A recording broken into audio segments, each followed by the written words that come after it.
Good afternoon mga bossing. So ayan mga boss, nagpakabit dito si bossing ng bi-LED projector. So 3.0 mga bossing, golden yellow dito sa Isuzu D-Max.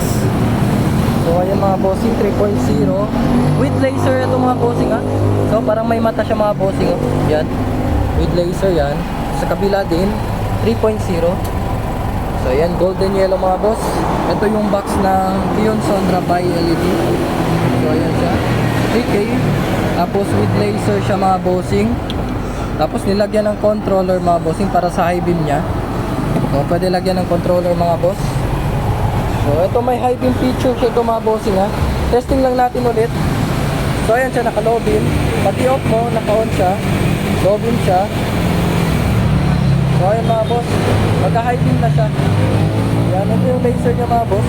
Yan, tip pattern niya mga bossing. May high beam ito mga bossing. So sobrang solid mga bossing. Plug and play lang. Yan mga bossing, 100% plug and play lang ito mga boss. Yan, 3.0. Tapos yan, yung brand natin mga bossing, Kion Sondra. Ito yung shop. Ayan. Meron din kami 2.0, merong 3.0 mga bossing. So 2 inches, 3 inches. Ito, plug and play lang ito mga boss ha.